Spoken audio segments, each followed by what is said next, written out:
Good evening, everyone.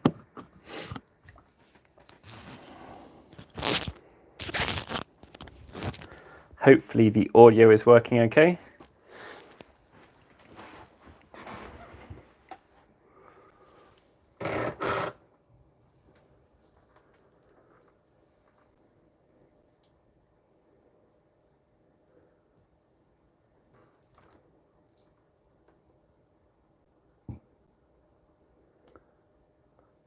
How are people this evening? How are we doing? Do let me know if the audio is working okay and everything. Hopefully we're unmuffled. He says, touching his microphone. I imagine that might have been a little bit noisy, sorry. Fantastic, Andrew, thank you very much. All right, so what I'm going to do today is I thought the best format to answer the I think it's approaching 100 suggestions for the Q&A was to do it live. So that is why we are doing a live here now. I am definitely going to be struggling to catch up with all of the comments. So if I do miss anything, just let me know and post it again. It's not rude or spamming me. I'm going to be reading other comments from a screen and stuff like that. So just in case I struggle. All right, so we'll set the big dude off to the side. Still one of my favorite models we've ever done. And I'm going to get cracking. So I'm going to go from bottom to top from our post that we put out, the community post the other week. So what is your favorite theme to paint?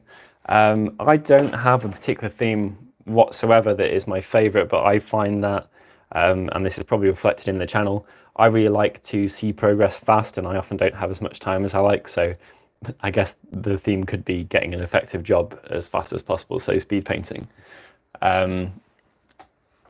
Advanced question: what is the meaning of life? We're still struggling for that one yet. Maybe ask Papa Nurgle. That was Chris Yallop. He has a sensible question as well. What is the most amount of tufts I can put on a base without it looking silly? The answer to that is quite a lot of tufts can go on a base without it looking silly. If your theme is like marshland or, you know, the open plains and you're going for high elf themes or something, you could literally pack it with whatever tufts were your favorite. Different approaches to fixing gaps in models, ways you can incorporate it than just green stuff and milliput. A great one on kind of chaotic models is to use textured stuff. So you can always use stuff like, let's say it's a gap under someone's arm, you could put it in, like it was hair or in shadow, or like fungal growth if we're on the subject of Nurgle or something like that. Texture paints can be great. You can also use varnishes if it's small gaps and just sand it, or even super glue. So there are a couple of great top tips. What makes a good brush? From John Rowley. Well, kind of for my money, handmade, made by an artisan, someone who's qualified, who's worked with proper high quality hair for years, and multiple steps of QC, because you are dealing with an organic product. Do you have plans on a vegan brush, or recommend where to get a good one? We are looking into synthetics at the moment. I am growing more and more attached to oils in particular, and I really don't like the idea that I'm going to ruin amazing brushes, and kind of synthetics will tolerate oil abuse a little bit more. I was still okay with it, actually, surprisingly, for non-synthetics. Jeremy Hawk, what do you use your series M brushes for? So more detailing work, actually, for that. So like little things like freehand stuff like that. I am a lazy painter and I just reach out for whatever's closest, and more often for me that's Series S, but I absolutely should use them more. Freehand detailing, especially chipping, stuff like that, Series M are amazing for. How best to paint ice or snow? We've got a how to paint icy bases tutorial. For me, it's kind of efficiently these days. I haven't worked out a way to do it on a super high level, so I used achromatic blue and gloss finishes to kind of push the effect I was looking for as much as possible. Hello there, Chris. How are you, mate? Andrew Begg. I'll answer this while I've got you, because I won't manage to sort out my organisation otherwise. a Vortex Beast to paint, which of your tutorials should I follow for how to pick one? That's a really good one, dude. One of the glowing ghost ones, I think, for his magical energies would be really useful. And flesh-wise, it's whatever fits with your army. So maybe take the methods used on the Great Unclean one or the Mega Gargant, and then apply that with your colours. I have a sneeze on the way. This is going to be very loud if I can't stop it. R-Series DOK to use with metallics, absolutely. That was from Nathan Carey. Just don't saturate the brush. You'll notice mine that I use, even though they're used with, not my camera, even though they're used with metallics, I haven't got these saturated enough ever to take the paint further than like 2/3, and normally that means I'm dry brushing with like the front 50% of the brush. So that's a really important part with metallics. The other thing, of course, is cross-contamination. So just try not to cross-contaminate. And yeah, you can dry brush as well as stippling. Check out the most recent tutorial on metallics with the Night model, because that one came out particularly well and I was really pleased with him. Can I paint the Grimwatch from Beastgrave? Oh man, those Beastgrave models are too detailed. They really, really are for me. If you've got any specific questions, let me know, but the Beastgrave stuff, just everything is a character model and it's not hugely efficient for me to do a decent paint job on. Every time you start a new video, your brushes look super clean. I don't know about that, dude. You might mean I don't use new brushes for each video. In fact, some of the brushes that I'm using here, I've used like they're so old that they're not even branded. They're like 2 years old. So I just look after them, and that is generally speaking to do with using the dampening pad during the painting process between paints. That's the most important and the most often neglected part of cleaning for me, is incidental cleaning. Purpose, how to use the dampening pad. You use it before, during, and after painting to introduce a small amount of moisture to the process. And by doing that, you are diluting your paint, which gives you the higher quality results that mostly people would associate with kind of layering, but there is absolutely no reason not to use the dampening pad to introduce moisture to dry brushing. Dry brushing is an unhelpful phrase, but it's what it's called and it's what we've got. So it is a little bit misleading in my opinion. Best tips for desert bases without making them looking boring. And thoughts on the Vallejo fluorescent paint. Love the Vallejo fluorescents, really like the finish. They're kind of not quite satiny, but not too matte, and too matte on fluorescents does some strange stuff unless you're using them for other uses. For me, they dry nicely as well. They're quite resilient. Best tips for desert bases without making them look boring. Nuances in the shadows, like you can get purples in, you can get greens in. Start with like a nice mid ochre, or kind of, there's some military colors that are quite nice for this, and then or even a bright yellow, and then work it back down with washes, and in those washes sneak some greens or purples in, and you can get some really interesting stuff. So Eagle Joe 72, biggest personal leap I made in mini painting, accepting mistakes easily, just you know, knowing that's part of what's going on and kind of working with it. Learning a specific technique, accomplishing a challenge, No, it's just mistakes. It's all about approach, dude. I'm all about approach and process in everything I do, and it's learning to try and be realistic for the time I've got, and that it's fine to make mistakes. How can you get proper Xenothor highlighting with just dry brushing? Let's say you've got a volume here. It's all about using the shape of the models. So I did that with the Great Unclean one, who's actually quite a good demonstration. So my first layers were done from kind of this angle, and then I worked my way up and worked my way up. This is with a stippling, and then I started introducing the dry brushing. So I managed to put in progressive layers, and I just treated each bulge like it was its own separate ball. That's the way to think about it. So it's not the model top to bottom, although generally speaking that's how it ends up working out. I treated each section like it was its own place, and then shaded it, mid-leveled and highlighted it like you would do with something else. So that's a good way without an airbrush. The lazy way, just use a spray can, dude. Way easy. You could use 2 different spray cans, a light grey and a white, and take that concept of angles. That was Manuel Rivera. So, Sunshine Coast Cavies, what paints would you say are your essential colours and everyone should have in their arsenal? Go and check out a recent Facehammer episode for this. I go through my top 5 favourite paints. Spoiler, Huldra Blue was involved, but it's the ones that do what they're meant to do just reliably and play nicely with others. That's kind of my Tufts. So I think if I recall correctly in that one, I had Hold Your Blue involved, I had Word Bearers Red, I had Vallejo Gamer Silver, you know, my favorites. How much water should be in the dampening pad? Really easy. Dip whatever brush you are using kind of up to the bulge in the water, take it off, put one big drop in, remove it, work it in with one finger, go to a fresh finger, go with your fresh finger, press it in fairly firmly, and there should be a light sheen of moisture. Any more than that is too much. That is exactly how much water. Is it possible to dry brush skin? Yeah, check out the Gargant video. Airbrushing booth, yay or nay?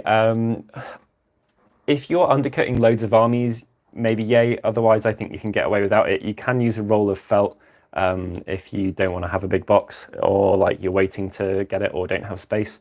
Roll of felt is very absorbent, and that in your surrounding area will actually catch a lot because it is made to settle. It isn't, you know, like super airborne. How to paint different color skin tones. That's from Jose M. I'm not particularly good at Caucasian skin, so my top tips are to use bone colors and browns rather than using actual flesh colors, because it just tends out to look out really, really pinky for me. So that's one of the ways that I approach it. What do you think is the best way to finish painting a new army without losing motivation? I realize, guys, I'm just gonna turn things around so I can face the camera, because I'm not going to manage to do much, and not many of these need practical explanation. I can always jump to the other camera in a second. Let's see what the kind of tone is of stuff. Best way to finish painting a new army without losing motivation: pick the right level of paint job for the time that you have. That's from Catanox Unleashed. What's really important is that you fit it to practical constraints, being how much time you have, and know yourself as well. So if you're quite impatient and you need to see some good feedback, maybe pick an elite army and paint it unit by unit. Even if that net ends up like 10% less efficient, if those feedback loops are really helpful for you, then make sure that each week you get to be like, well, I finished 5 more dudes, I finished 5 more dudes, I finished 5 more dudes. So feedback loops are more important than anything, because if you don't have the motivation, it doesn't matter how efficiently you're painting. So know yourself and pick time accordingly. Mr. Monkey Hanger, do you get much kickback from the dry brushing isn't painting lobby? Not as much as when I stood out, dude. I think, you know, it's like anything. You can say something, and then if you put your money where your mouth is and show people, it makes a big difference. Okay, now hopefully this doesn't break the world. I'm actually going to flip this camera around, because there's not a chance of me demonstrating anything practically when I'm reading this many questions, so people can have my face for a little bit. I am wearing my Christmas pajamas, by the way, that Lou got me. They're extremely comfy, and my house is freezing in my hobby corner. Okay, so from Mark L. I'm following your painting guides and content on this channel for a long time. Now a question, and you've made me click read more. Mark, do you have an eye for colors, or how do you know what colors you need to highlight your previous color? I wouldn't say I'm particularly natural at this, actually, dude.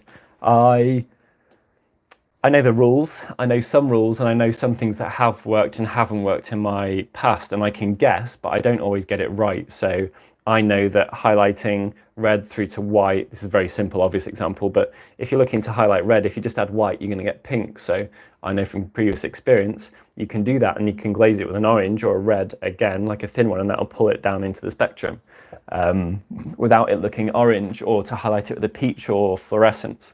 So experience plays a lot of the part there.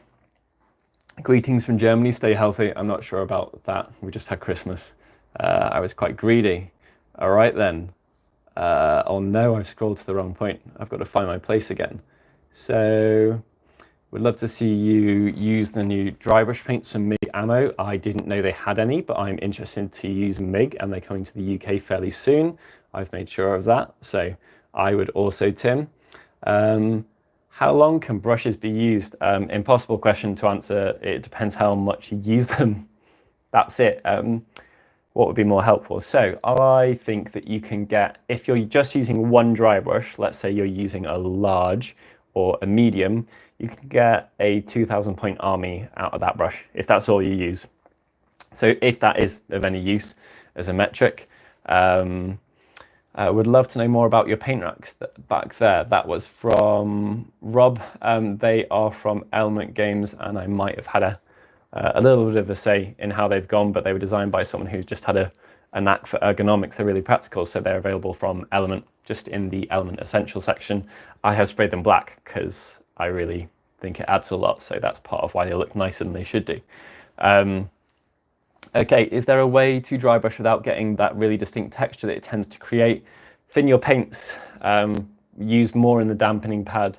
That's from Tristan Lee. That's a very good question.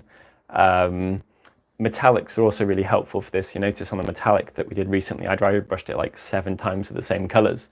You're most welcome, Rob, on all accounts. So yeah, it's about thinning your paints, and some paints are more helpful than others. Some paints are less helpful than others, so just don't touch those. All right. From Gur, if you could only use one paint range, what would you choose and why? Oh God. I have some paint ranges that I really love certain paints from, but they're very, very specialist, like Scale 75. So I couldn't pick someone like that, but equally, I love the odd quirky things you get. You've got people like Darkstar out there making incredible metals and stuff like that. I haven't tried Turbo Dork yet, but there's some people with some interesting things, so I'm not sure if I could answer that. I use a lot of GW and I use a lot of Vallejo, so kind of maybe from a practical standpoint, it would be either of those two. Brush care video would be awesome. That is waiting on a product that it was delayed this year, but will be out early next year. That will come very soon. And we've got a tangle here with wires. 1 second. You can wobble. Now you understand, if any of you have seen the outtakes. Lots of wobbling. Okay. So, next question from Jose. I choose this one. In order to improve, what would be useful? Painting an individual model, trying to improve its look over some sessions, or painting 10 similar models to the same paint scheme? That's a really good question. I think either of those would be perfectly valid. So it's whichever one you're the most into, but to not give a cop-out answer, because motivation is important. If you're more excited by one, then do that. If you're more excited by 10, then do that. But to not give a lazy answer, I would pick the 10. I think efficiency is important, and when you are tighter for time, I think often you force yourself to be more creative and you miss things that aren't essential. From Gareth McQuinsky, sorry, awful, I should know how to pronounce that. What do you do when you get halfway through a product and realize you've made a mistake, or you don't like how things are turning out? Do I soldier on or try and fix it? I try and fix it as efficiently as possible. I don't like dwelling on that stuff, but if something's really wrong, I will do my best to kind of fix it. And often then, rather than being subtle, it's a bit ballsy and not as efficient, but you can just entirely delete and go again, and that often ends up with kind of less faffing around. So if I make a mistake, it's often from the first stages of painting. I'm not sure if that applies to you guys, like I've picked the wrong base coat, or it's too dark or too light or something. And rather than trying to carefully do that, unless I can do it with the airbrush or something, I tend to just black it out and go again, or take it right down to its early stages.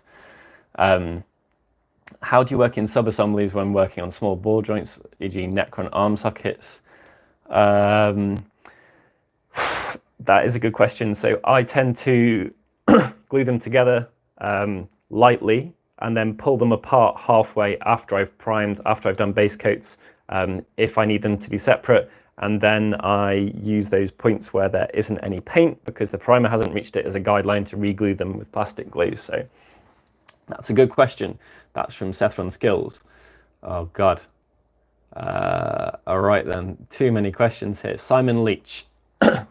Firstly, we've seen some truly majestic and dignified photos of your good self in a couple of videos with awards that I've won. What got you into competitions? Do you still compete? That is a very good question. So my awards are from, they're actually from gaming as much as they're from painting. So I play Warhammer Age of Sigmar, formerly Warhammer Fantasy, and my large collection of awards is a mix from playing singles events and team events for gaming, so coming first, second or third, or best sports, or best in race. Best in Grand Alliance or something like that, or it is from getting a painting nomination, or having, like, if there was a unit category or a single model category or something like that, getting a prize for those. So it's a mix. What got me into competitions? Oh, I love them, dude. Going to Age of Sigmar events is my favorite, and now it's hanging out with my bros and having a lovely time. That's the most important thing. But I do like painting a nice army for it, and I like to have a deadline and excuse. That's one of the biggest reasons actually to go to one, is it just draws a line in the sand and says you've got to be done, or at least acceptable by this date. And I think that's useful for motivation. So even if you've never considered going to an event, I'd really recommend you try it out, just to get, like, force a deadline. It's great.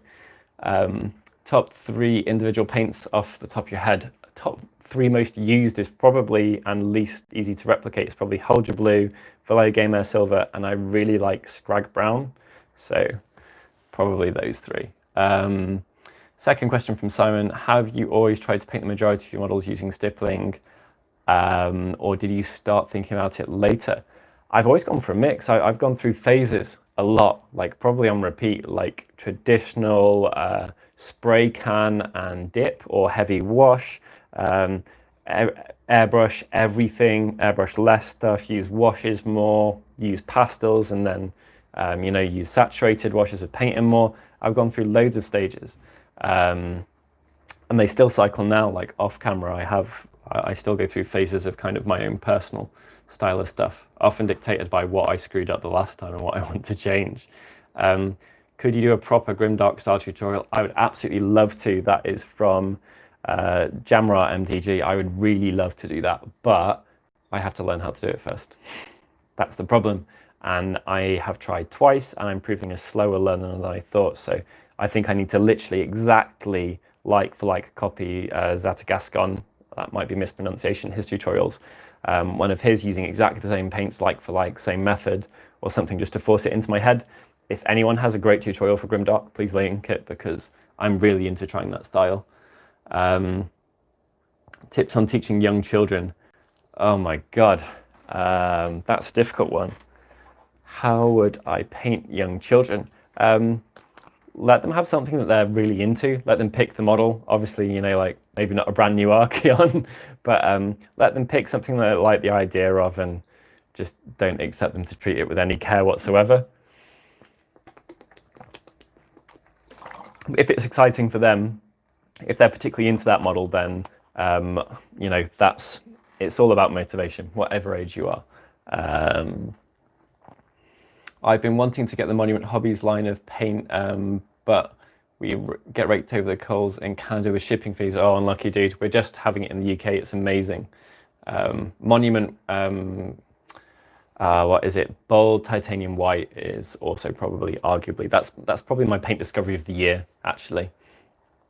Thank you for pronunciation, Danny. All right, favorite piece of art that I've created: mini diorama. That's from Jim Inkpen. Display board. It's probably my entire mixed order army in turquoise when it was all properly finished. I think it looked really striking before I started getting impatient with how long each unit was taking, and removing steps and doing a more rough and ready army. Favorite project? That's from inception to completion. Probably on the individual figures I've painted, actually. Maybe my recent Stormcast. I quite liked doing that. Sometimes the conversion just worked, and then also sometimes you try something really efficient and that just works too. Joshua Crane. Pros and cons of airbrushing versus traditional brushes. Maybe some paint comparisons between brands. Oh, that's too much there. I can't paint brands. Like GW is satin, Vallejo is satin matte, Scale 75 is matte, and AK is kind of that similar line as Vallejo. That's my rough comparison. It's the finish, but there's too much variance in terms of pigments and stuff like that. There's some new stuff I found. I've been trying Monument recently, and they're nuts. But comparing paint brands is super tricky. So pros and cons of airbrushing versus traditional brushes. So airbrushing, some colors just don't work as nicely with airbrush. and versus traditional brushing. You can just put a layer down with traditional brushes, you can smush. Ironically, you can do some base coats better with traditional brushing than you can with airbrushing, in my opinion, because they just go on better and they haven't been heavily diluted in alcohol and stuff like that. And airbrushing, you can make anything thin and you are much less likely to obscure your work. So I guess the pros and cons are basically one's better at being opaque and one's better at being transparent. I guess that's it basically. Each of those come with pluses and minuses, and each of them come with amazing pluses and minuses when you mix things up, like when you put washes with your normal paints and lay with them and so it's semi-transparent or stuff like that. Flesh how to paint convincing flesh simply and effectively. Check out the how to paint flesh gargant tutorial, Tony Harwood. Came out really well, and my top tip for that is to mix browns and bones rather than traditional flesh colors, and I find it really easy to control. Is this comments? Oh, you're making Can we get a video meeting the people who help making these videos? We can have Ronan on camera one day, maybe. Some of you may know him. He used to work for Steamforged Games, if you've seen him on camera doing anything there or behind the scenes. It's me and Ronan though. That's it basically. Are you open to shout out smaller channels if what they're doing is solid? If it's very easy to not do a good channel. I think there's quite a lot of people out there finding their feet, and I've been lucky enough to get some really good advice, so I think that's one of the reasons we've worked out doing well. My uncle I haven't seen in 8 years. Oh, this is too late. This is a Christmas one. My uncle I haven't seen in 8 years, and 12-year-old cousin who I've never met are visiting with my parents for Christmas. Do I have to get his kid a gift? Nah, just give him chocolates. There we go. Bit late. Quim freezes. That's been made for me to mispronounce. Pigments and glazes. Like to see my take on pigments, some ideas to use glazes. Glazes are a tricky one, and I will definitely approach them more in future videos. It's very easy for stuff to look a bit scruffy with them, but that's a good suggestion. If I was getting an airbrush for Christmas, what would be your go-to paints to get? Thinking black primer, white. I hear good things about Vallejo. I use Vallejo's primer. It's always at the back of my desk. Their black primer is solid. Scale 75 have a nice light grey one, but it's kind of like a warm cottony colour. Like it's a bit more kind of like hay, or there's something a bit yellowy about it. I really like that. The metallics, I use Vallejo Game Air Silver with brush and with airbrush. It's amazing for both. Add black if you want it darker, add blue if you want it cooler, you know, add brown if you want it warmer. Simple. Yeah, they're great. And then Monument Bold Titanium White. Benny Allen, am I on the naughty or nice list this year? That depends whether you've been a good boy or not. I've been eyeballing the Drybrush range, or slightly look at the accessories. What would you recommend? This is from Owen Hedges, as the must-have brushes in each line. Ooh, that is a good question. So it depends. If you're painting infantry, then the first, second, and third D, being extra small, small, and medium. Like small infantry, if you're painting anything larger, it's the middle three. And if you're painting like proper fatties, it's extra large, large, and medium. So it just depends on the scale from D. And then it depends with Series S on you as a painter. So I often find myself using like a 3 or a 4, and then skipping all the way to like a 0. So, you know, and sometimes I'll drop a 1 in the middle of that, but you might like a 2 because it is a beefier 1 or whatever. So that's kind of my scale between them. I use an M2 for like noses and ears and painting small blunt details, really like the lack of flex, and an M00 for detail work. I don't use many brushes that are 000 or smaller though, unless it's for panel lining or something like that. That was from Owen. That was a great question. Jamin 5. Recently back into the hobby, I was told, but before you can paint a great model, you need to prepare a great model by removing excess flash. I have trouble with these because I either keep spurs too close or file. Have any wisdom on this? Absolutely. So Tamiya sanding paper. Give me a second. This is your friend. or any sanding sponge. This isn't sanding paper, that's the wrong word. Sanding sponge, I think, makes a really big difference. Use the best clippers you can. The GW ones are fine, but do not touch metal with them because they will die an ugly death.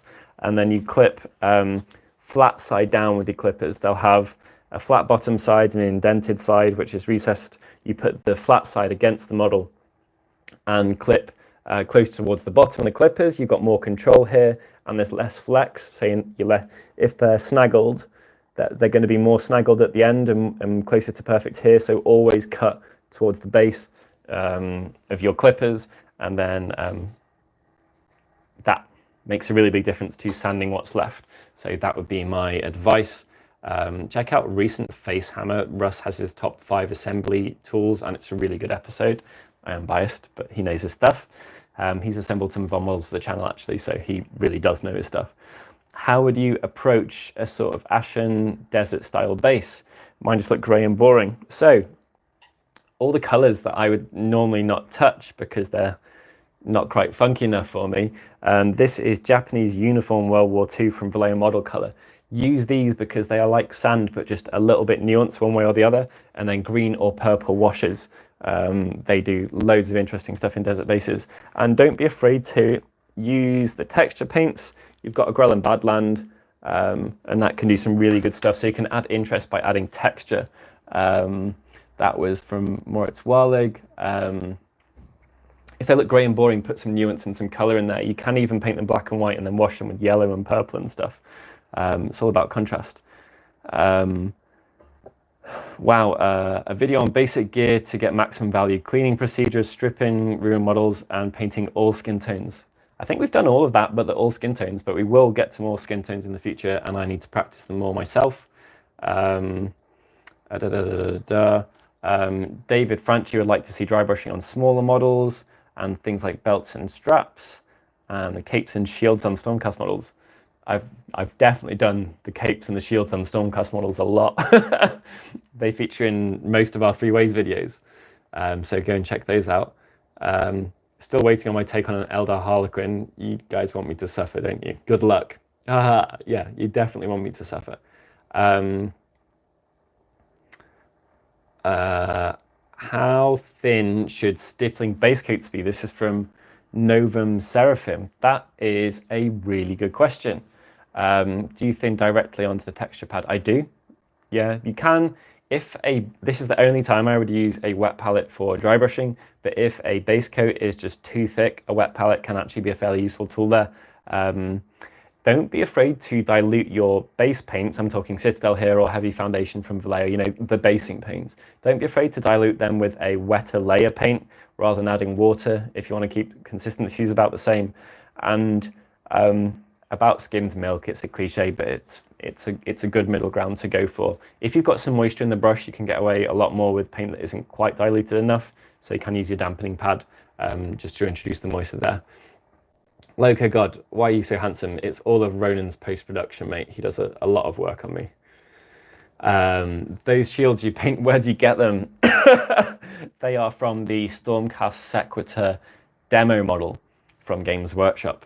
Games Workshop didn't provide them to me. I got hold of them. Thank you for your kind words, me myself. Much appreciated. Where are our Christmas High Dark Wood Elf videos? I don't know. Sorry. That's from Jinx SD. Using a lot of colors with dry brushing is doable. Yeah, absolutely. Yeah, it's completely doable, dude. You can transition quite hard through stuff and you can finish with a yellow through an orange from a peachy purple to a magenta to a blue recess, and you can, that's like I basically described synthwave there in one sequence, which is why we've got a synthwave video. But that progression is really easy and you can get that. So as long as the bottom one is the darkest and the top one is the lightest, you can involve a lot of different stuff. So you can use any colors you like. When do we see your first army project model video? We've already seen it. Pineapple on pizza, yes or no? Yes. Have a great 2020. Thank you very much, dude. All right then.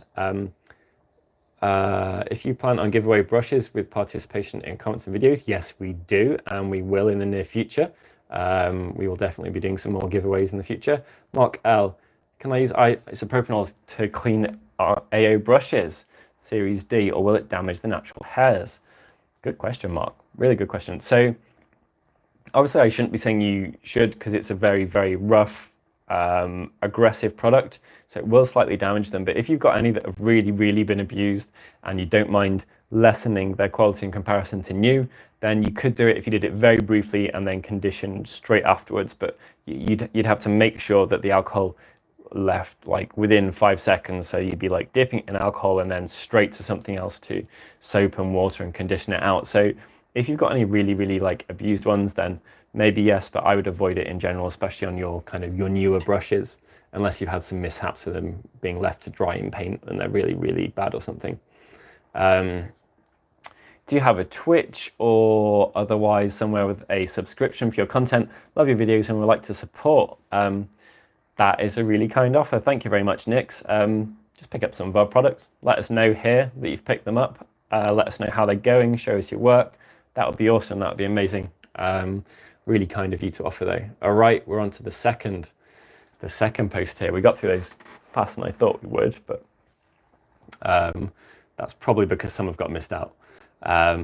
Best way to get better at blending? That's a good question. That's from Raggy H06. You people want me to suffer. I'm not misreading reggae, there's not a second A in it. Right, so best way to get better at blending. There's a couple of ways you can go about this. Now, I'm going to presume you mean with normal brushes. So play around with water more in your process. I know that sounds fairly simple, but there's a concept called push and pull. Let me get the biggest. Right, I've got a 5 here. Hopefully this is big enough to demonstrate on. So push and pull. The back of my hand is going to be our model, and I'm going to paint it like it is a normal model, and that creases the recesses. So pushing and pulling have different effects of the brush. Now, basically what you're trying to control is your lift-off point. And your lift-off point is when you put your brush to model and you take away. If that was a pencil, as you lessen pressure, the lines get lighter. Painting is the opposite. As you lessen the pressure, the lines get darker and often they leave a drop. So the way that I paint a lot of the time is to kind of push into the shadows. So if we're pushing into a recess, we push right in and then I lift off within that, and that will leave the heaviest amount of paint there. So with blending, get one color and then mix it 50-50 with another color. Let's say you've got Mephiston Red and you've got Fire Dragon Bright. You mix Fire Dragon Bright and Mephiston 50-50 with a lot of water, and then you take it to where you want it to be highlighted and you push it down, you lift it off in the darker section. Just carry on doing that to the darker section, and that type of feathering glazing approach is really helpful for blending. Just going 50-50 with your paints, depending what stage you're at, is a really good way to do it. So don't be afraid to mix paints and choose paints that go well with each other. If you're not sure, take a look at the Citadel app, follow someone else's tutorial, that type of thing. Jake Elsia, what's my brushes like to be called? Do they respond better to good boy, handsome lad, pretty lady, capable and caring lover? I think handsome lad. I like to think of my brushes as handsome lads. Do all soaps work the same? Should I try leaving in any products? Our soap you can leave in, dude. So what I do when I'm cleaning, if I want to reset the brush, a couple of things, I have to pick a shape. If I am resetting dry brushes, because this is probably the one where there's arguably the most nuance, I pull them together towards the top when I'm setting them, like this. And then what you get is I leave them drying off table, so they're hanging in air, they're not going to be touching anything or being squished on one side. And what you get then is you push them slightly inwards, and that helps retain shaping over time. You do that, and the next day you'll feel like you've ruined them, but just do this a couple of times, a load of dust will come off. Flick it off on your texture palette or something like that, let all the dust come away. That is just the cleaning products, and it'll actually help exit some other products. Do that, and then after one dampen, like kind of brush off with your dampening pad, you should have an amazing brush that you reset. So you can use our soap for that. Any soap, if you use non-gentle soaps, you may leave your hairs feeling dry, in which case use a conditioner. It is hair. but ours doesn't do that because it's nice and soft. So Papa Bass, he admires my style of art. Thank you very much. Where is the question? My question is about texture palettes. What's the first thing you should do by trying your method out after receiving the item? Good question. So I presume this is about dry brushing, or is it about the texture palette? Okay, so I would pick terrain or a tank to paint on. Either of those two is a really good first recipient. You want something hyper-textured, and it's easier to be less careful with terrain. I think people get too worried about making mistakes, and shifting right to terrain instantly puts you in a different mindset, and maybe you won't be intimidated about trying out a new technique. If you are picking a model, pick something hyper-textured like the Great Unclean one, and just go for it. Follow a tutorial. Don't put too much paint on your brushes. Make sure you put your paint on your palette and then carefully take it bit by bit. And that should be it. Not too much paint, not too much water, and you just, try it out. You'll be surprised actually. But terrain or texture models I would really recommend. D. Barners, do you have a post-Brexit distribution set up for your brushes for mainland Europe? I'm sure it'll be fine. Capitalism will prevail with it, but the world is a bit hectic currently, so I'm sure we'll do and it'll all be okay, but we don't have anything specific yet because neither do Royal Mail, so makes things tricky. Which sizes do you most commonly use the D set? If I could pick, I most commonly use extra large and large, but if I could pick two, I would need a detail brush, so I would have to pick large and small to kind of get a big and a small one in there. Without being too big or too small, but my most commonly used are large and extra large. How do you come up with painting? How did you come up with painting with a damp dry brush? Good question. James Meeks, fantastic. So I wasn't getting what I wanted from dry brushing, but I didn't understand why. It looked chalky and I found it a bit confusing, and I just didn't understand why I couldn't get the same finished result or close to the same finished result when I was doing practically the same thing. So I looked at what I was involving in my layering and how I'd improve my layering. And I also figured, like, wait a minute, when you started painting, everything was thick and, a bit chalky looking. And the reason was because I wasn't adding water. So I tried adding water, and here we are, basically. Yeah. I found a problem and I tried to solve it. Can you stipple fabric texture to make convincing pant for our plastic boys? Would you use a dry brush? Yeah, you could stipple texture on trousers. The really important thing when stippling at that scale is choosing a highlight color and a shade color that there's not too much or too little contrast between, otherwise it ends up looking very samey or too harsh. So picking the right colors is really important there. But yes, you absolutely can. What's the importance of a good brush for getting great results, and some recommendations for good brushes on a limited budget? I'm going to recommend you use our brushes, dude, who are on the Artis Opus channel. Yeah, start off with anything, but finish with ours because they're awesome. They're amazing. I literally designed them how I would like my perfect brushes to be, so I think they're phenomenal. How to paint faces quickly and decently. Sorry, Craig Thompson, you have kind of come to the wrong person for that. I can do a solid job, but especially not quickly and decently. I can do like base coat, highlight, wash, highlight, nose. About that level I can do fairly solidly, but it's something that I really need to improve myself. How to use the dry brushes to paint. On Star Wars Legion 2, they're very small. Don't be afraid to leave things in shadows. I know that's a bit of a lazy answer, but let the helmet overshadow the eyes if needs be, and just put some little glinting dots in there. Make sure that the nose is the right color. Start with a brown, then advance to a bone color through the brown, and then add a little bit of like a pallid witch flesh or a very light fleshy color for highlights, and then allow washes in the shadows of the model to hide the bits. If you're on Star Wars Legion anyway, you've probably got a lot of troopers to paint if you're painting something like that.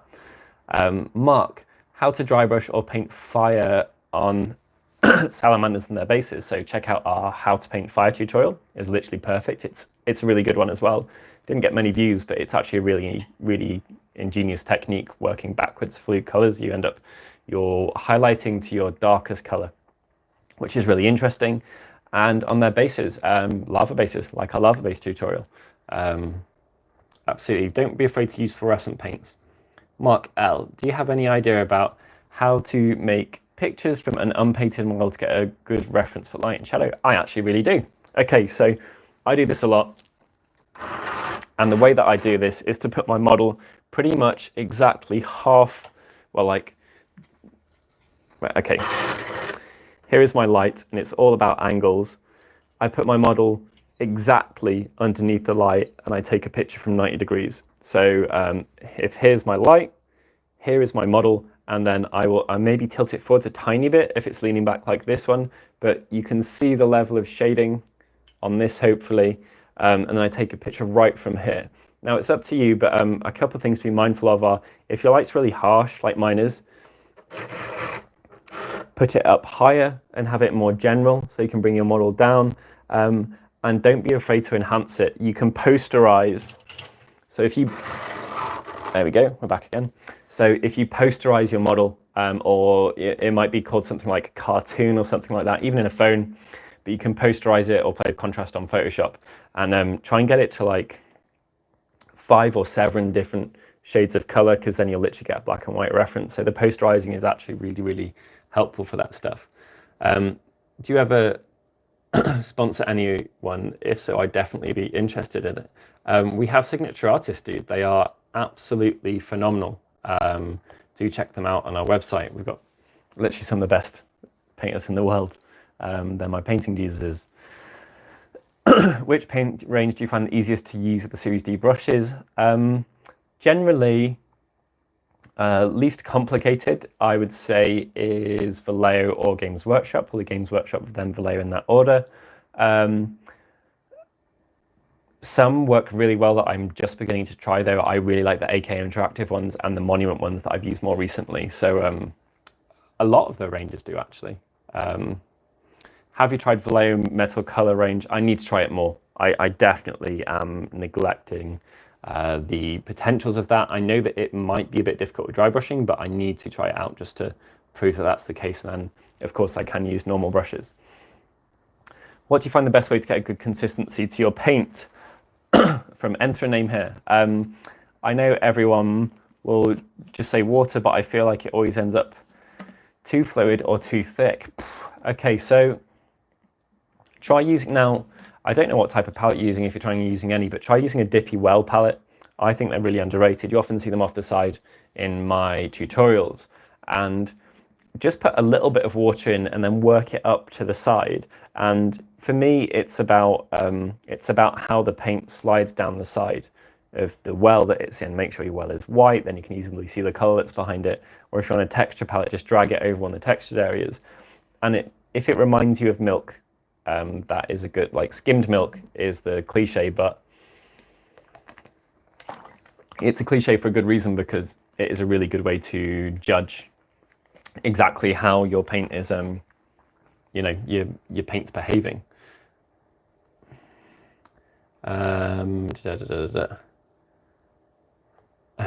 Marvel F had the M brushes for Christmas, would like to see more of using them rather than the D range. I need to use them more, dude. I'm going to be doing some more detailed stuff in the future, as we've got better with our lighting and stuff and the details working better on videos. So I'm allowed to move to more delicate stuff now, which is slightly intimidating. I'm wondering, have you tried tube paints on minis? Is there a reason? I mean, the container doesn't make too much of a difference. If by that you mean traditional art paints, I haven't used them much, but I am trying out some new stuff in future videos. I have the scale paints and they're in tubes, so maybe that's a cop-out, but I am using those. Igor Hamzik, I would like to know if it's viable to do Xenothor highlighting using dry brushing. Absolutely, dude. Check out the video for this guy. He's black and white before he's anything else. Absolutely it is. Don't be afraid to thin your paints more with slightly more water than normal in the dampening pad. After pre-shading with Xenothor highlighting to allow it to push through the paint more, just like you would do with normal brushing. You don't own an airbrush, limited space for using rattle cans. If you can use the rattle can, dude, prime the model black, light grey from like 45 degrees and up, and then a dry brush of white is a really, really great way to get a 3-stage Xenothor prime incredibly fast. That's the fastest, efficient way to do it. I got your dry brushes for Christmas from James Farwell. Need to care for it differently compared to a regular brush? No, really. Same concept. Most of the care with the dry brushes that I would say a specialist comes during use. So don't saturate them ever, unless you're cleaning, pretty much. So you don't want any capillary action running, because it'll run naturally back to the ferrule. It'll come from here and it'll want to chase its way down to there. You don't use anything that's too wet, the paints, because that's what will take it to in the metal. And part of the reason that these last so long is because you're not using a wet technique. I always just repeat words, brush, wet. But because you're not using a proper soaking wet paint technique, there isn't enough water in the brush for it to get carried to here. So never let it go that far. And you can do that by not using it too wet and by removing excess. So that is the kind of 2 most notable tips. Big thanks from Jeremy Huck for the videos, and he loves our products, can't recommend them enough to everyone. That's awesome, thank you very much, dude. You're most welcome on both accounts. What do you do to reuse your texture palettes? Just prime them and then go over, clean them in some way, thanks. I get asked this all the time. My texture palettes are abused. I prime them black and I go again. That's it, basically. I mean, this one, I'm not sure if this will show up, but it is literally gaining volume. There is kind of a lumpy wave here. I'm right-handed, and there's a lumpy wave here where I've put out my paints and then worked off the excess. But it's not uncommon for me to make, like, these literally get twice as heavy in paint and priming from when I've used them. Now, I get the feeling that I've missed out some questions, but I have been on for quite a while, and some of the questions had fast answers. So I think I may have answered all the questions. So for any of you who have been commenting on the video, thank you very much for watching, first of all, and please put your questions again if you ask questions live. I'm now going to try and see what I can find in here. Oh dear. Oh guys, you've been interacting so much. Thank you. I'm now going to have to read backwards. Mads, you just got the D set for Christmas. Oh, jump in, you'll be absolutely fine. Pick terrain. I've already said why if you've been watching all the video, but pick terrain because it's easy to not be. It's not easy to not be too precious when painting. Right. Okay, I'm going to go from top to bottom. Series M for Christmas. O's and S's, I bought S&D series boxes. Anyone wondering if they're worth money? Oh, thank you, Darren. Merry Christmas to everyone. I've been renamed Brian. I know, I'm aware. Or Byron. Do I have a Discord server? Do we have a Discord server? That's a great question. This will be a thing in 2021, hopefully. It's been a busy year for us. Anyone running a business, I have huge respect for throughout this time, and we've been very, very hectic. So 2021, we should definitely be doing that. How do you work with Tamiya paint? Is it not pure acrylic? You can't really work with Tamiyas with Series D, dude. I love them through the airbrush though. Paint racks covered. Happy holidays. What are you looking most forward to in 2021 hobby-wise from Rob B? That's a really good question. New projects, like new army projects, definitely. I'm really, really excited for kind of pushing myself as an individual. I've had a very busy year and I don't feel I've had much time for my own personal projects, so quite a lot of that. How do you come up with the expanding Drybrush scope in painting? It's a beginner technique. What made you think you could go all the way with it too? Probably because I was a beginner and I just thought it was a technique, so I didn't even consider it. Monument Hobbies line from Leslie Chow. Yeah, really sorry to hear about that. They are fantastic. Marco for Sony NGM is very easy to follow when he's doing Grim Dark. I love Marco's videos. I think they are phenomenal. Who inspires you as a painter? Our signature artists are nuts and just efficient bros off the internet. Instagram, Twitter, Facebook. I love seeing people working efficiently, and I like to try and copy their techniques. Haddy Peeps, Monument Paints. Everyone's talking about Monument. Yeah, they are phenomenal. Seems like, so this is from David Kreitzberg, seems like a lot of hobbyists reject artsy approaches to painting minis. I absolutely love them. I don't know why. I think people get obsessed about precision in this hobby when they don't need to. Probably because it came from miniatures, and miniatures came from historical stuff, which is meant to be accurate. But, you know, I think there's a lot of space for impressionism in our miniatures hobby. Lots of brushes. Would you say keep your metallic and non-metallic dry brushes separate? If you can, yeah. Maybe take your older ones and use them for metallics. I think it's a natural kind of progression and rotation. But I would, if you can, have 2 full sets. Absolutely do that. Darren's still editing his video. Would I consider painting on different platforms? I've done Instagram in the past. Good evening to everyone. Faces, hopefully I've already answered, because a couple of people in the actual Q&A. Do you folks find they lose hairs fairly even with proper maintenance? That's not from losing hairs from becoming a more rounded point, dude. It's just from knocking them off from use. So, sorry, that was a good question from Starfire. Okay, so when your brushes come, they look a little bit like a flat top, like the old military haircut. You're always going to knock the edges off whatever you do. And part of the joy of ours is we could shape that for user, but there's actually a lot more benefit in each person getting their brushes and wearing it off in the way that makes most sense for them. So because we give you a little bit extra, like if you prefer working at a particular angle, they'll wear at that particular angle. So if you are aggressive and sweepy, you'll knock your edges off or more aggressively. So don't worry about the change of shape. It's not from it losing hairs in general. It's just from generic wear and tear. And what you should find is it picks a shape, and then it just wears flat down all the way until the day it dies, which will be in like 2 years' time or something if you use it for every single hobby sesh, because they do last a long time. I've got some very, very old brushes. Will you be seeing me paint Night Lords, Dominus Nox? Maybe. A lot of those models are hyper detailed. Hot metal fire effects. I've done fire effects, but hot metal is a very good idea. Owen Tasker, your Series D arrived. So pleased for you. Get that. Oh, Doom sides are perfect, mate. How do you clean your dry brushes between videos?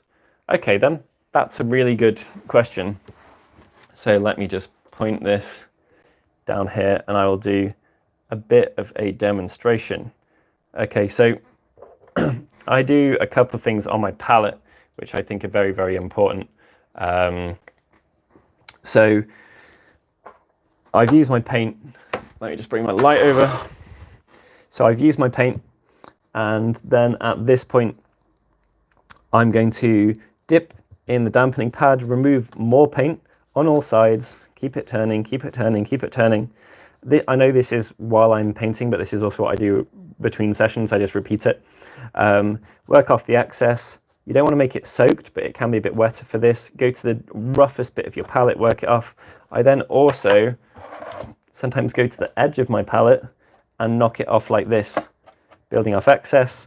And then I'll do the same thing with the soap. So that sequence is basically all I go through if I am cleaning. There we go. If I'm cleaning between sessions. Every now and again I will do a deep clean, but I don't go, that happens like once every 4 months or something.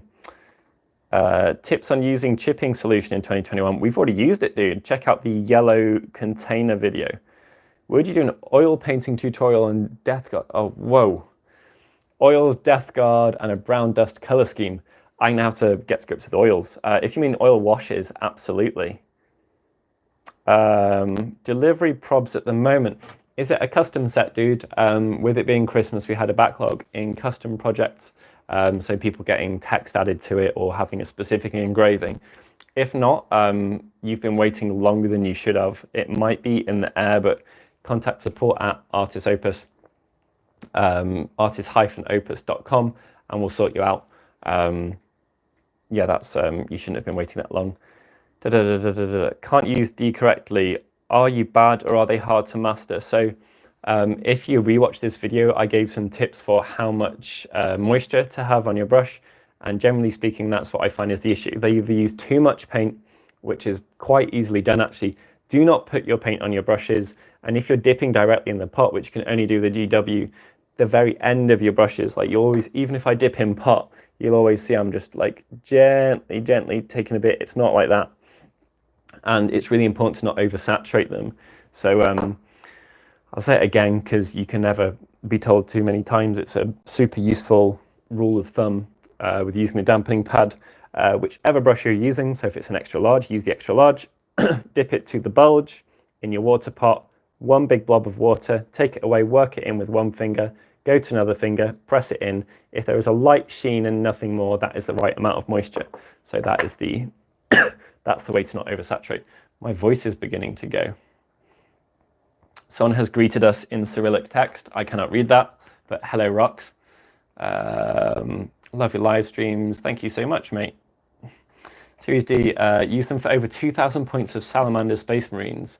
Still feel like new, thanks for your videos. You are most welcome. Can you please share those? Alex Marco, thank you for the kind comments. Where did you get the paint rack from? It's from Element Games, but you might not recognize it because I've sprayed it black. But go to Element Games, check out the Element Essentials, and to spray it black, if people want to know, I just did several coats of Chaos Black and I finished it with Monitor and Varnish. So whenever I'm base coating with Chaos Black, when it's got about 10% left, I don't use it for models because it's much more likely to get chalky and grainy. Top tip here for anyone using spray cans. So I save those up and I use them for terrain or for spraying stuff that I don't worry about as much. So these have wasted no paint because I use a lot of black primer. So I feel it's all been recycled. Daniel Ford, hey bud, I'm looking at buying all your brush sets. They're currently in stock. Also, you sent to Australia. Yes, and thank you so much for your support. Yeah, get an order in, dude. You'll get tracking information. If there's any issues whatsoever, contact customer support and we will sort you out. If you're ordering a custom at the moment, so with custom text engraved on it, or a custom combination on the insert, the wood, there is a slight delay on those because of Christmas and everyone in the world being locked inside wanting, you know, nice personalized treats. Dryker, Tree Lord's Vines, doing something called Tree Lord's Vines on the edge. That's a good idea, dude. Series D is a Christmas gift. I'm excited for you. Okay, came in the end. I got all. George Gabriel, oh, fantastic. Thank you for your support. Do you have any plans for an airbrush release? That would be great. Very complimentary. Thank you for the suggestion. I use the Cult of Paint airbrushes and I was involved within the campaign for those and they are phenomenal. So probably not, but do check them out if you want the most amazing progression on a trigger and comfort of long dry brushing. I love them. Either model is super solid. The Infinity rather than the Evolution is quite a bit more expensive, but is significantly lighter and is slightly better for detail work. But the lovely thing about them is they've got a 0.4 nozzle. I don't think you ever need to go smaller than a 0.35 ever, in my opinion. So I think they're a fantastic middle ground. Thank you for the content, Marty Milligan. Oh, that's very sweet. You're most welcome. Do you notice how prominent your brushes were in recent mini documentary, Plastic and Paint? I skimmed that documentary this morning, actually. I didn't, but it's Wildstorm Studios, and the guy's name's escaped me, but he's responsible for really pushing the community of miniature painters in South Africa. So I think that's brilliant. It's an amazing thing to do. Like bringing this hobby to any unreached areas is an amazing thing to do, and it's not easy to do over there because of restrictions. So he's done really well. Pushing and pulling, not getting into the grain of the brush hair, push sideways. Lighting effects on power swords, we will get to that, I promise. Can you use Terps to clean brushes, or is this advised against for natural hair? I've already answered this for another question in the video with regards to using isopropyl, and I'd say exactly the same thing. So if you've got brand new, gorgeous, lovely brushes, then maybe not. But if you have, you know, find one of mine, heavily abused agrellan earth applying basing brushes, then absolutely use them to clean them. You can potentially do it on brushes that aren't old and haggard if you just use it for like literally a second, like it's going in there and then it's going in something that's going to remove it. You clean it, you soap it, you condition it, and then go again. But I wouldn't recommend it with brand new brushes or close to brand new. Paulie Principal, welcome dude, no worries. I've lost all track of time. I don't even know what time it is, so I think I'm getting more caught up. Can I use old spray cans? You absolutely can, but I save mine for terrain. Paulie, can you cancel the custom part of your order? Absolutely, dude. Email customer service and they will be more than happy to sort you out with any queries whatsoever. Just let them know that I've said so on the channel, and they'll hurry you through to get you sorted as soon as possible. Ask them where it is in the queue, and then you can make the decision. Because, you know, if you're about to be cut custom and you're the next in the queue, then you might want to keep hold of it to get something special. Sion, sorry for getting you to repeat. It's fine, mate. There's no questions that are invalid. They're all valid questions. All right, so I've caught up with all the questions. Sorry if that was kind of a rocket for people, but there was so much engagement on the post that, you know, there was a lot to deal with. But I just want to thank all of you for your involvement in the channel this year. It's been an incredible kind of proper first year for the channel, and your input has really helped shape the kind of the videos that we're producing. So hopefully you've noticed that if something is being requested kind of overwhelmingly, whether it is a color or a particular model or a theme, we will get to it. Apart from all you people asking me to paint Harlequin diamonds, because you're evil, you really are evil. My voice is going. So yeah, thank you for all of your input. We will definitely get to them. Really commonly requested ones that I wanted to, thanks for the brushes and thanks for the show, you're most welcome. You're all welcome. So the commonly requested things that we get that I am definitely looking to get to as soon as possible. So white scars, or how to paint white on models. I will definitely do a kind of a fancier version of that one pretty soon. The demons are just requested all the time. Greater demons. We've done the demon of Nurgle, obviously the great unclean one. Bloodthirsters are going to be next. The moment we hit 30,000 subscribers, which we are close to, which is insane. Thank you again so much. The moment we hit 30k subs, I'm going to be attempting to paint the best army I possibly can in 24 hours. That might be 24 hours straight. It probably will be 24 hours straight. I think that's kind of more interesting. Get to see me suffer. I reserve all my rights to completely change that if I get really, really tired about 18 hours in. But we're going to be doing Greater Demons, and the video's focus is going to be on planning. So that is a big one that's coming up at 30k. We will approach a lot of change. We will approach Keeper Secrets. It might be this Keeper Secrets that we're changing, but we will be approaching one, and we'll be continuing the lockdown video as well. People also really want to see me work on Flesh Eater Courts and kind of troll size stuff. So I will be getting, I'll be getting some time with those. People being very nice, you're most welcome. Sion, Paulie Principal, Todd, sorry if I'm mispronouncing anyone's names, by the way. Thanks for your hard work and the replies, really helped me through the dark and lonely days of lockdown. Oh dude, you're most welcome. Everyone has needed help through lockdown. It has been a poo year, hasn't it? Each with a bunch of different colours and fluoro paints, absolutely. And yeah, 1.7k to go for the goal, so literally like a couple of weeks time, we might get there.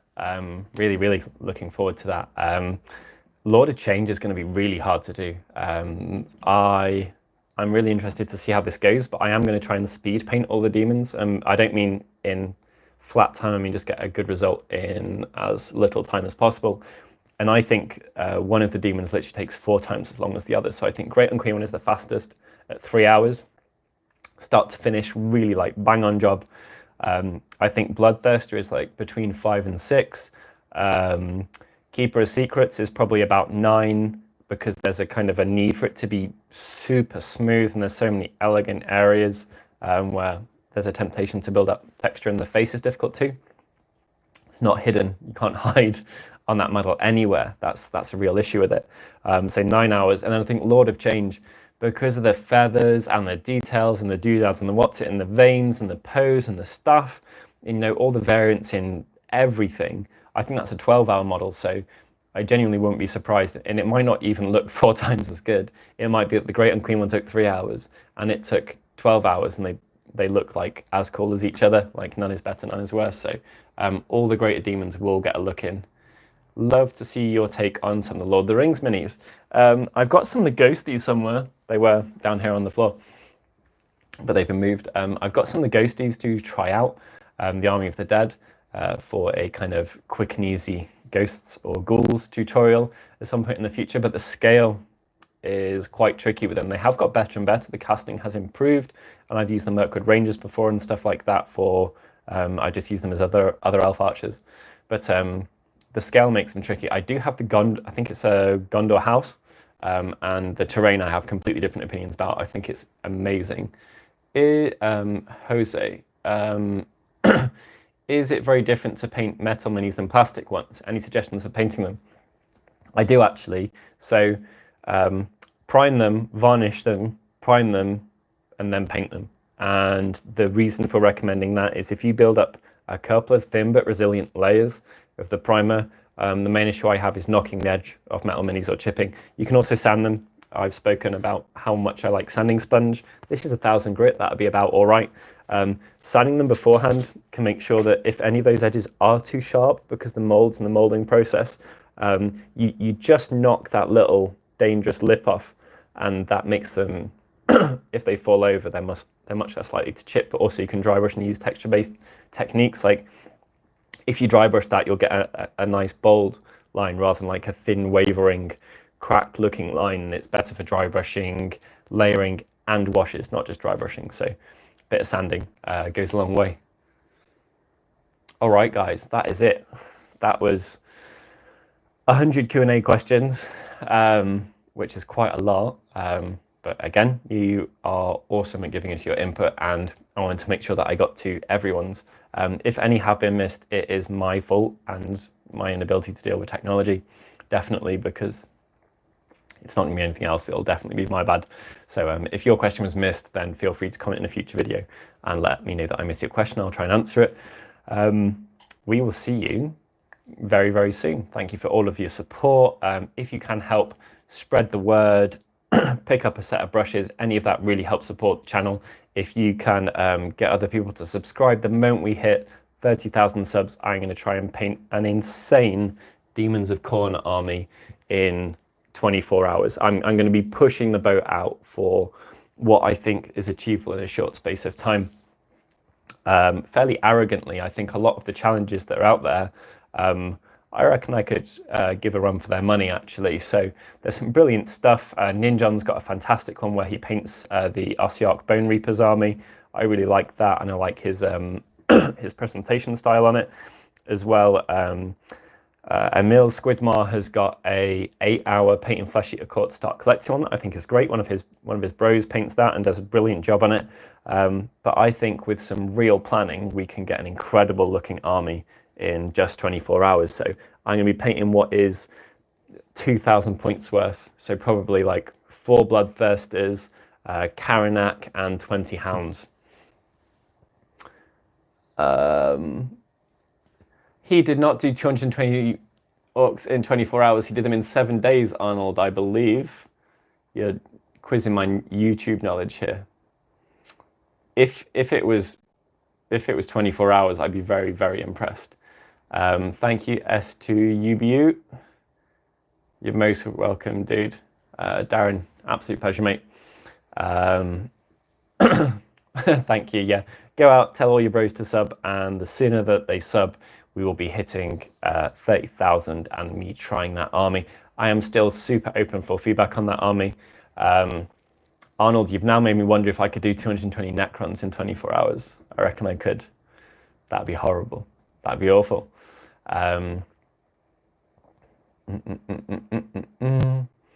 Thank you. 2 times 12 seems more doable. Yeah, it does seem more doable and less crazy, but you know, it's all entertainment, isn't it? And the idea of the video is that I'm talking about planning for when you don't have time. So me not having time or the capacity to function like a normal adult, even more struggling even more than normal, to be honest. That's going to make it more interesting. It's all about the planning when you've got something like this. Everything has to be efficient. Nothing can be complex. Nothing can be delicate. You've got to reduce everything to its simplest form. So the idea is that I'm going to give like maybe 10 top tips for what to do in what order to get a brilliant looking army on the table as fast as possible. So that is the idea of the video. Right, guys, I'm going to jump out in 2 minutes. So if you have any final questions or suggestions or stuff like that, do make sure you get them in. Please subscribe to the channel if you're not already. Plenty more content planned for next year. Really keen to see Series D acrylic stencils. That is a brilliant suggestion. Thank you very much, Alan. And thank you very much, guys. Thank you, dude. Much appreciate your support. Congratulations on your win of the competition as well a few months ago. We will be doing some more competitions next year, guys. New year, new hobby, and it will be a very good time to try and get a Discord open. So I will do my utmost to see if we can get a Facehammer. I've already got a Facehammer Discord. Too many different hobby pies. To see if we can get an Artis Opus Discord up as soon as possible, and the idea is that it'll be an amazing place for lovely hobby bros to get involved, and if anyone's unfriendly, we'll kick them out.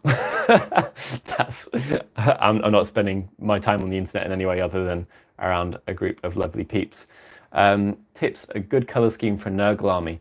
If you are willing to go balls deep, Piff Boy, literally like crazy synthwave going from purple to peach is absolutely brilliant on Nurgle, and you can paint the boils in whatever colors, and that looks great, and you can use kind of power sword blue for the weapons.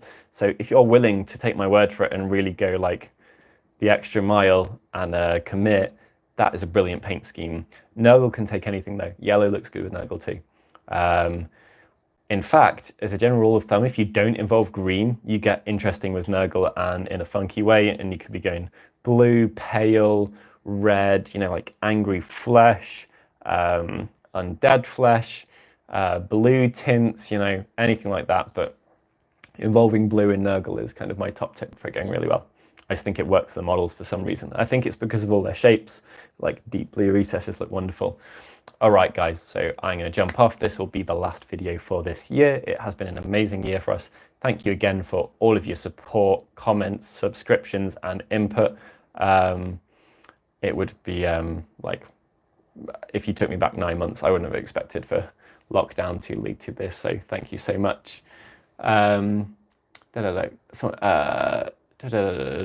Tyru, purple peach gradient.